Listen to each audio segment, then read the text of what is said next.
Assalamualaikum warahmatullahi wabarakatuh.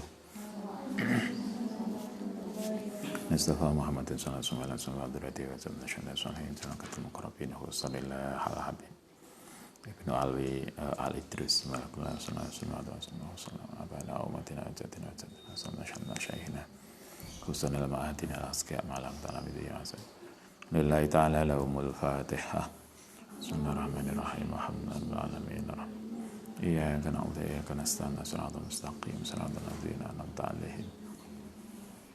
Bismillahirrahmanirrahim. Halaman 16. Betul itu ya. Al-Adiyat kemarin udah toh Al-Qari'ah. Iya. Surat yang lain ada surat Muzammil. Ya ayyuhal muzammil. Itu pirang ayat itu? Kayaknya enggak banyak ya. Ya ayyuhal muzammil. Fi kitabi Buyatul Muhtaj, itu tertulis di dalam kitab Buyatul Muhtaj. Manutai sapane wong. Ini ada salah satu fungsi manfaat faedahnya membaca surat Muzammil. Man sapane wong aroda yang menghendaki sapa man ayyara, yang yen to ngimpi ketemu sapa man annabiya ing Kanjeng Nabi. Kalau kita pengen ketemu Nabi, mungkin dalam mimpi, pengen mimpi ketemu Nabi, fal yakroha, mongko ndaknya maca sapa man ha ing surat Muzammil ihda wa arba'ina ing 41 kali marotan, dibaca 41 kali. Kemarin ada teman santri di pondok pas hari apa kemarin? Rajab, malam Rajab, dia baca selawat tertentu sampai 1000 kali semalam. Pengen banget ketemu Nabi menggunakan momen Rajab. Rajab itu salah satu momen yang luar biasa. Begitu menjelang 1000 dia ketemu Nabi. Dalam Anda bisa bayangkan, maca selawat mulai habis Isya, ping 1000 dengan selawat tertentu. Menjelang 1000 dia sudah mulai ngantuk. Pada saat itulah antara sadar dan tidak, dia merasa Nabi hadir di depan dia. Itu luar biasa. Itu ceritanya teman santri kemarin. Terus itu selawat, ada selawat tertentu yang kita bisa baca. Nah, kalau di sini tidak maca salawat, tapi maca surat Al-Muzammil. Dibaca tentu dalam keadaan wudhu ya. Biasanya sebelumnya dikasih sholat sunnah, kemudian bisa dengan salawat. Nah, setelah itu maca surat Muzammil 41 kali. Fayarohu, mongko bakal ketemu sapa man hu ing Nabi al-Battah. Insyaallah pasti. Maca Muzammil 41 kali. Kayaknya nggak banyak, 41 kali. Anda pernah tahu maca Yasin 41 kali? Oh, kan. Nah, kalau 40 Yasin nanti ada soal itu. Tapi ini surat Muzammil dibaca 41 kali. Kalau kita pengen ketemu Nabi, insya Allah berhasil. Itu salah satu faedah surat Muzammil. Nah, kalau soal rizki, waman sapane wong adamana yang mengistiqomahkan qiraataha ing maca surat Muzammil wasa'a, mongko bakal ngasih keluasan sapa Allah alaihi ngatasi man fir rezeki ing dalam rizki. Kalau Muzammil dibaca istiqomah, insyaallah Allah akan ngasih keluasan rezeki. Jadi kalau kita kondisi ekonomi lagi ini, siapa membiasakan Muzammil, insya Allah rezeki kita akan mudah. Nah, itu berarti ada dua. Kalau kita baca sekali saja, tetapi istiqomah, setiap hari mungkin gitu ya macane istiqomah, insya Allah rezeki kita akan lancar, rezeki kita akan mudah. Tapi kalau dibaca langsung 41 kali dengan niat tertentu, pengen ketemu Nabi, insya Allah juga bisa. Jadi Muzammil bisa diistiqomahkan, dibaca setiap hari, atau dibaca langsung 41 kali. Itu salah satu manfaat fadilahnya maca surat Muzammil. Yang seterusnya adalah surat Al-Qadr. Ngerti Al-Qadr ya? Inna anzalnahu fi lailatul qadr wa ma adraka ma lailatul qadr dan seterusnya. Di sini dikatakan gini, man sapane wong qara'a yang baca sapa man amamal hajati sebelum punya hajat. Jadi misalnya Anda mau duwe gawe apa itu misalnya gawe skripsi, ujian skripsi, nah itu dibaca. Menjelang ujian baca inna zanau fil lailatul qadr sebelum ada hajat. Roja'a mongko bakal bali sapa man masruron dengan hati yang senang biqadaiha dengan terpenuhinya hajatnya. Insyaallah kalau inna anzalnahu fil lailatul qadr dibaca sebelum berangkat untuk sebuah kebutuhan, dia akan pulang dengan sukses. Tadi misalnya kita punya mau ujian, berangkat ujian maca itu. Insya Allah pulang dengan hati yang enak. Waman sapane wong qira'aha yang maca sapa man ha ing surat inna anzalnahu fi lailatul qadr ba'dal faridati setelah salat wajib. Setelah salat wajib begini, habis subuh, habis asar dan seterusnya, setiap faridah dibaca berapa? Marrotan wahidan. Dibaca sekali saja. Tapi setiap habis sholat fardu dibaca sekali. Manfaatnya apa? Sarafallahu anhu. Sarafa mongko bakal menghilangkan sapa Allah anhu saking man alhumuma ing perasaan sedih wal hazan lan susah. Insyaallah akan hilang rasa sedih dan susahnya. Wa yurisu lan akan memberikan al barokah ing keberkahan fil baiti ing dalam rumah. Anda bisa mempraktekkan kalau kita setiap sholat habis sholat baca inna anzalnahu fi lailatul qadr.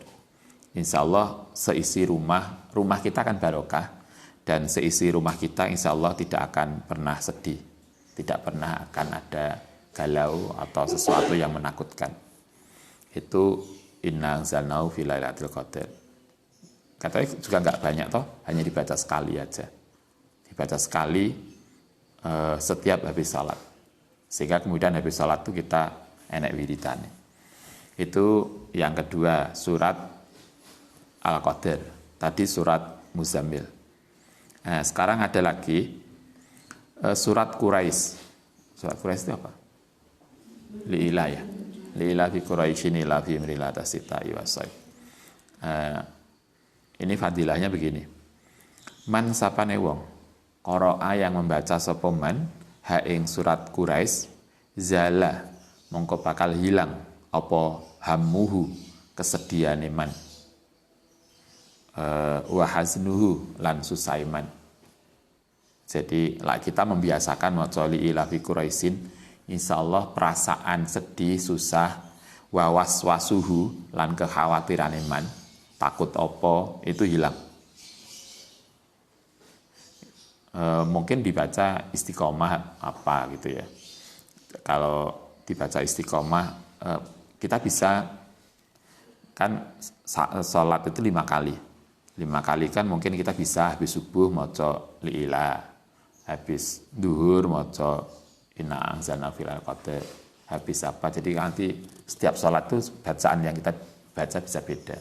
Nah, semoga kemudian itu memberikan keberkahan untuk kita. Tapi yang pasti kalau di sini dikatakan siapa yang biasa membaca li'ila fi Quraisyin, maka kekhawatiran dalam hati, kesedihan, kesusahan, kegalauan itu akan hilang.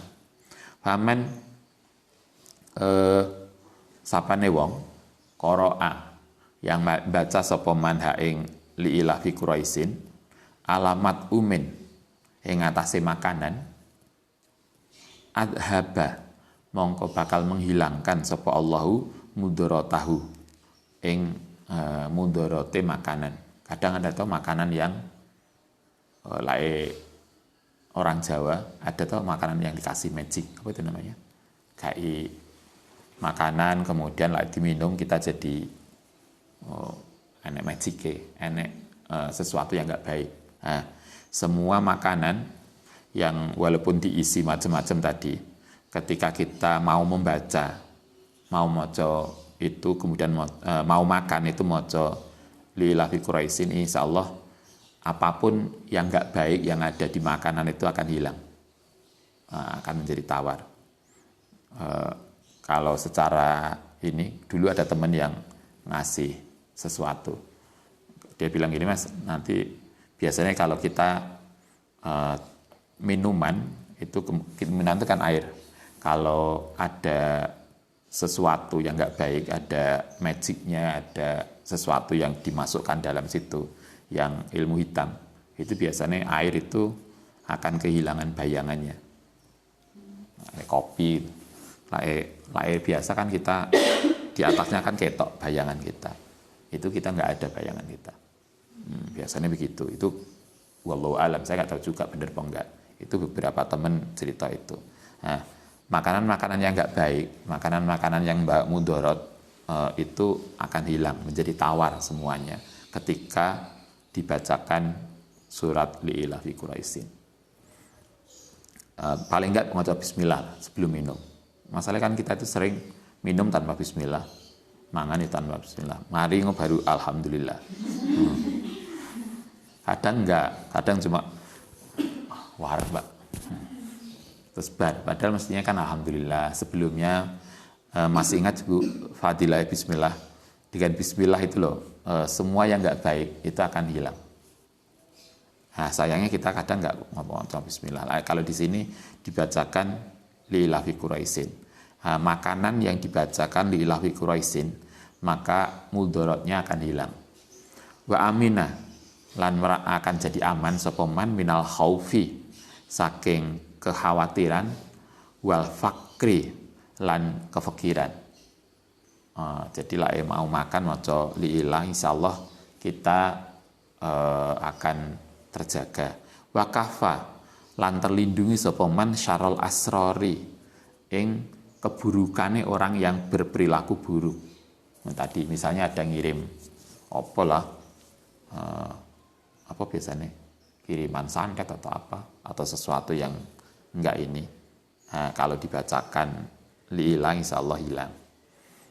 Nah, yaitu tadi kadang masalahnya kita sering gak moco bismillah aja, kadang bismillah itu kadang lupa. Nah, kalau di sini dikatakan siapa yang kalau ada makanan yang makanan itu dibacakan itu liilah fi Quraisyin, insya Allah wakafa sarol asror, dia akan terjaga dari keburukannya orang yang berbuat buruk.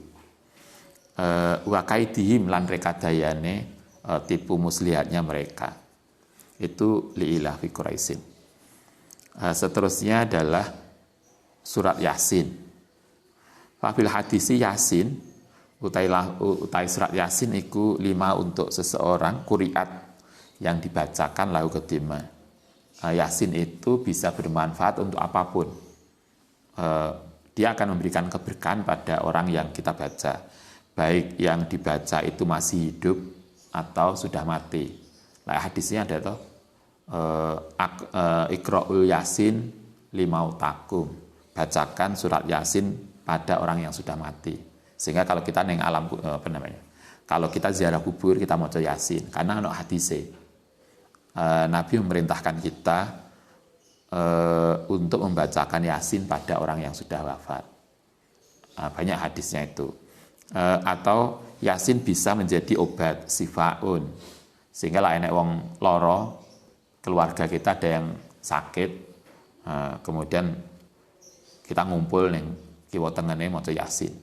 Jadi mau Yasin itu bukan untuk memperlancar kematian. Nek aku baca Yasin itu nggak mati tak? Enggak. Yasin itu bisa menjadi sifaun, menjadi obat.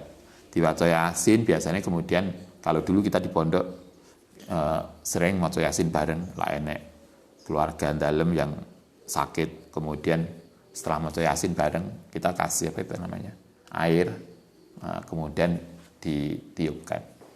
Nah, itu bisa menjadi obat. Hadisnya banyak. Yasin bisa menjadi obat. Yasin bisa dibacakan untuk orang yang sudah meninggal. Wa hadisu Yasin, uta Yasin iku qalbul Qur'ani. Yasin itu adalah hatinya Al-Qur'an. Karena itu falatada, jangan pernah meninggalkan sapa sira qiraataha ing maca Yasin. Walau marotan, walaupun sekali.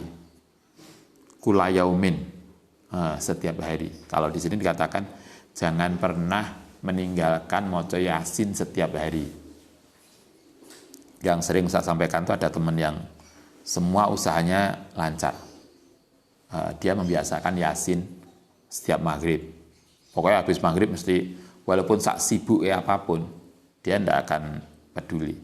Pokoknya habis maghrib maca Yasin. Dan dilalah mungkin barokah Yasin itu. Walaupun dia usahanya itu biasa-biasa aja. Kalau kuliah, dulu kuliahnya juga pas-pasan aja. Tapi usaha apapun yang dia inginkan, alhamdulillah terpenuhi. Nah, di sini dikatakan, jangan pernah meninggalkan Yasin, walaupun sekali, setiap hari. Biniyati hinal kolbi, dengan niat mendapatkan kekayaan hati. Jadi hati menjadi lebih lapang, lebih terjaga, wawiri lan liyane. Kalau kita punya hajat yang besar, maka silahkan bisa baca Yasin dengan hitungan tertentu. Wa qiraatuha utawi maca Yasin 41 marotan, 41 kali. Kalau Anda punya kebutuhan, punya hajat besar, silakan maca Yasin sekali dudukan itu apa? Ya sekali majelis ya. Satu kali majelis itu dibaca 41 kali. Fi majlisin wahidin. Yang dalam satu kali majelis. Jadi gak kok 10 terus pindah, bukan. 10 kemudian pergi ke kampus, balik mana enggak. Jadi Yasin itu satu kali Yasin berapa menit? 5 menit? 10 menit lah. 10 menit kali 40. Palingan 1 jam. Ya nambah didik lah, 2 jam lah. Dibaca 41 kali. Iku mujarrobun, bisa menarik liqadhil hajati, untuk terpenuhinya hajat. Jadi kalau kita punya kebutuhan, punya hajat, punya keinginan yang besar, kita bisa memohon pada Allah agar hajat itu terpenuhi dengan wasilah maca Yasin 41 kali. Insya Allah terpenuhi. Mungkin Anda biasanya apa itu? Mungkin golek pekerjaan, pengen tes PNS, atau pekerjaan apa setelah lulus Anda. Kalau kita pengen, ya Allah saya itu pengen punya pekerjaan, punya ekonomi mapan. Kalau kita punya hajat yang besar, kita bisa minta pada Allah dengan wasilah Yasin. Maca Yasin 41 kali. Dengan niat itu, insya Allah terkabulkan. Banyak teman-teman yang cerita dan sukses karena itu. Wakadha, begitu juga boleh, selain Yasin, qiraatu tabarok. Maca tabarok. Tabarok itu juz pira? 29 ya. Maca tabarok juga boleh. Wal Muzammil, lan juga surat Muzammil tadi di atas sudah disampaikan. Walaili itu walaili idza sajaitu ya. Nah, itu juga bisa. Atau Alam Nasrah. Biasanya yang kita baca habis ngaji ya. Kalau dulu di TK. Beberapa yai sepuh ada yang mengijazahkan misalnya Alam Nasrah dibaca dengan hitungan tertentu setiap habis salat. Itu juga bisa. Jadi Alam Nasrah laka sadrak itu dibaca dengan jumlah tertentu setiap habis salat. Alam Nasrah ini juga bisa, kalau Ustadz yang pernah mendapatkan ijazah itu ini, insya Allah melancarkan rezeki. Kemarin pas di kampus ketemu orang sepuh, itu bisa dibaca untuk habis sholat dengan jumlah yang tidak banyak. Itu untuk apa bahasa kita, kalau kita sering kadang kalau di rumah tangga itu kan ada orang yang nggak suka kita digosipin, di fitnah apa. Nah, dengan baca Alam Nasroh itu hati kita menjadi lebih tenang. Kadang ketika digosipi, diapakan, kita tuh jengkel banget.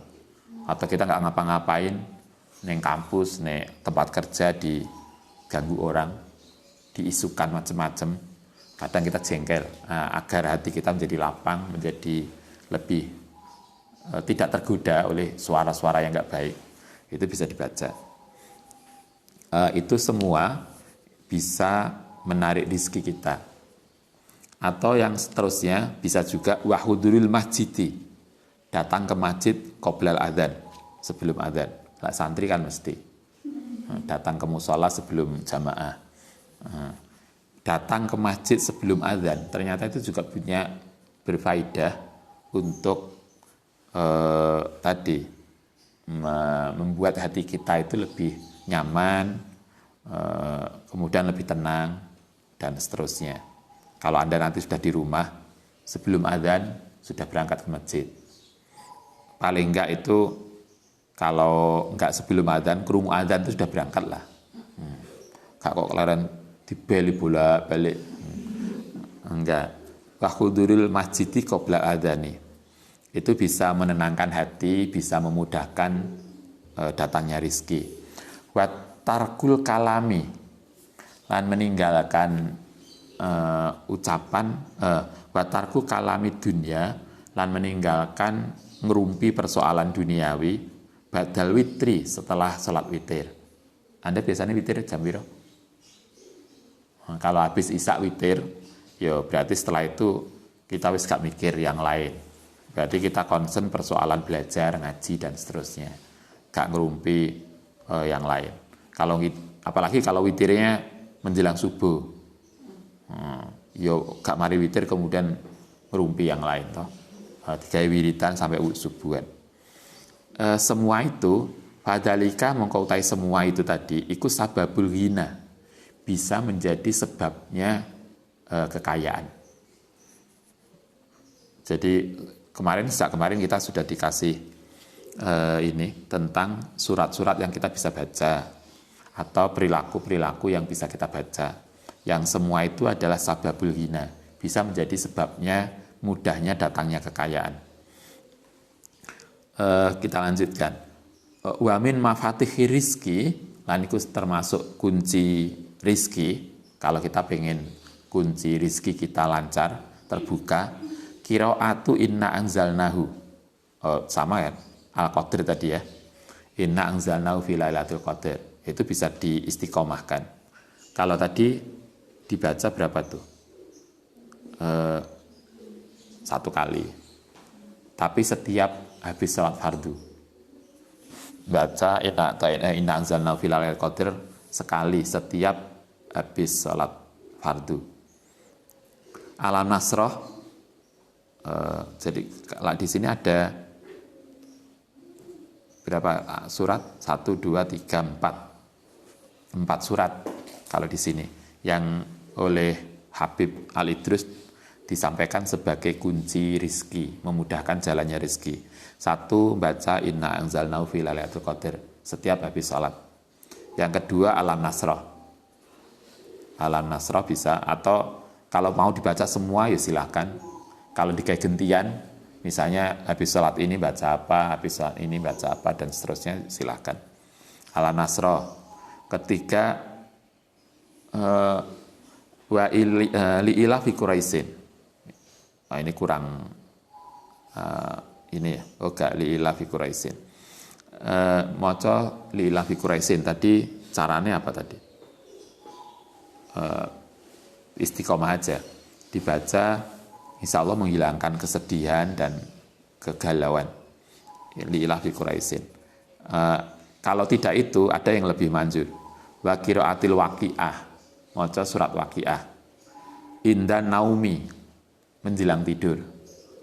Ini kalau kita maca Waqiah sebelum tidur, khosotan, secara khusus kalau kita punya kemauan, punya keinginan, pengen rizki kita lancar, biasakan maca waqiah sebelum tidur.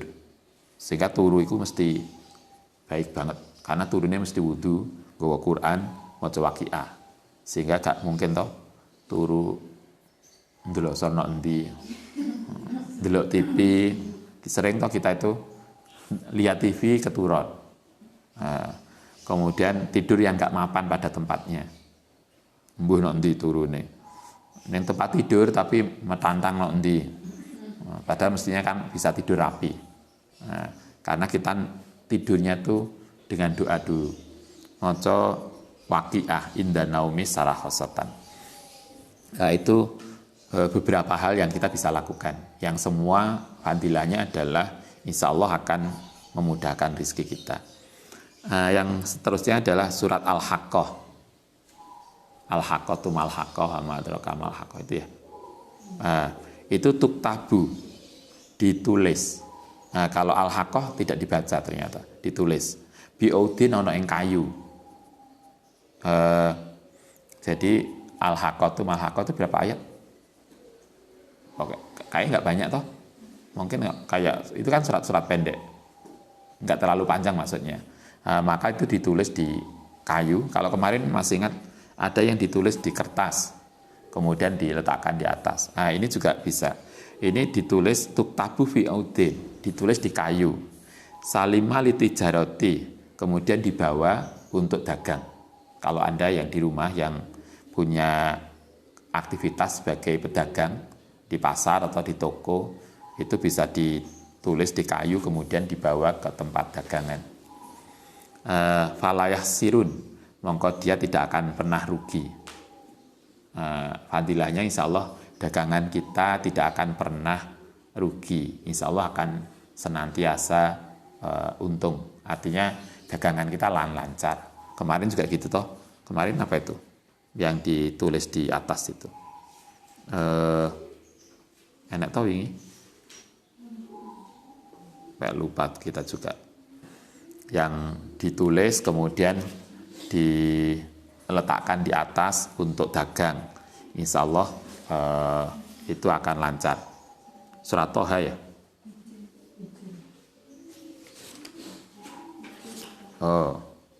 Oh ya, surat Hijr. Surat Hijr itu ditulis kemudian diletakkan di atas. Kalau kita pedagang, insya Allah akan banyak orang yang suka beli di toko kita. Kalau ini juga begitu. Surat Al-Haqqah bisa ditulis. Kalau kemarin ditulis di kertas. Kalau ini ditulis di kayu. Insya Allah falayah sirun. Insya Allah dagangan kita tidak akan rugi. Itu terjaga.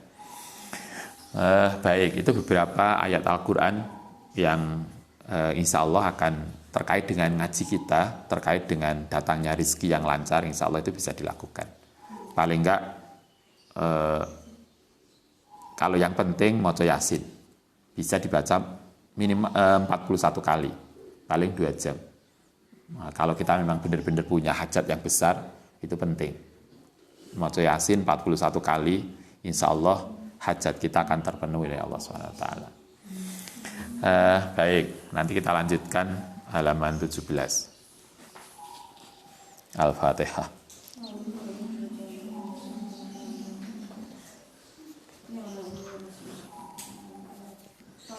Nafa'na bima